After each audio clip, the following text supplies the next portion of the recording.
সারাদিন গরমের মধ্যে না এইরকম ঘন কালো মেঘ দেখলে না বেশ ভালো লাগে। কেন যেন মনে হয় পুরো পৃথিবীটাই ঠান্ডা হয়ে গেছে। আজকে দুপুরে আমি রান্না করব কাতলা মাছের দো পেঁয়াজি। দেখতে দেখতে কোরবানির ঈদ চলে এসেছে, সেই জন্য ফ্রিজে যত মাছ আছে সব মাছই মোটামুটি রান্না করে শেষ করে দিচ্ছি।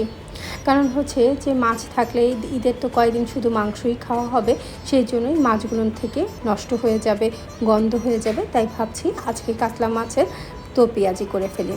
আর কাতলা মাছের দো পেঁয়াজির মধ্যে না আমি সবসময় টমেটো দিই। টমেটো দিলে না মাছের দো পেঁয়াজির স্বাদটা কিন্তু অনেক অংশে বেড়ে যায়। আমার কাছে তাই মনে হয়। সেই জন্য না আমি মাছের রান্নার মধ্যে সবসময় টমেটো থাকলে টমেটো দিই, আর টমেটো না থাকলে ডিপ ফ্রিজে যে আমার কিউব করা আছে টমেটোর, সেইটা আমি দিয়ে থাকি।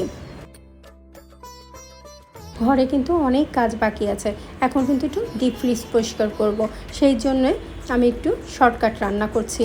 আর মাছের মধ্যে শর্টকাট রান্না মানে মাছের দো পেঁয়াজি। এটা আমার কাছে না সবচেয়ে ইজি এবং সবচেয়ে শর্টকাট পদ্ধতি মনে হয়, কারণ এটা রান্না করতে কিন্তু বেশি সময় লাগে না, একেবারে বলবো ঝটপট রান্না করা যায়। আমার কাছে মনে হয় যে রোজার ঈদের থেকে কোরবানি ঈদের ঝামেলা কিন্তু একটু বেশিই হয়, কারণ যেহেতু মাংস রান্না হবে সেটার একটা গুছানো থাকে, ফ্রিজে পরিষ্কারের একটা ব্যাপার থাকে, খালি করার ব্যাপার থাকে। কাজ কিন্তু আমার কাছে মনে হয় কোরবানি ঈদেই বেশি হয়। এখন অনেক কাজ, আর এর মধ্যেই আমার হাজব্যান্ড গতকালকে কাঁচা কাঁঠাল নিয়ে এসেছে, সেই কাঁচা কাঁঠালও রান্না করতে হবে। যত মানে ভাবছি যে কাজ কমাবো, ততই কিন্তু কাজ বেড়েই যাচ্ছে।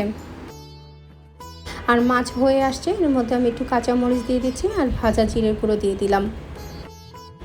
এই পাশে মাছ হতে থাকুক আর আমি বাজারগুলো গুছিয়ে ফেলি।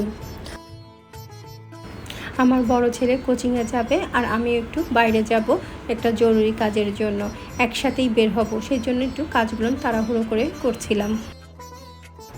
আমার ছোট ছেলে এর মধ্যে বায়না ধরলো তাকে ফ্রাইড রাইস করে দিতে হবে, তাই লেফট ওভার চিকেন দিয়ে তাকে ফ্রাইড রাইস করে দিলাম।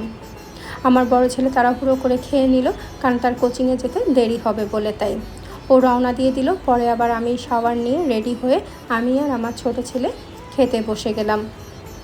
আর আজকে মাছের তরকারির সাথে আমার ভাবির দেয়া আচারও দিয়ে খেলাম, খুব ভালো লাগলো। আচারের সাথে মাছের কম্বিনেশনটা কিন্তু অনেক সুন্দর লাগে, তাই না বলো? আজকে এতটুকুই, সবাই ভালো থেকো, সুস্থ থেকো।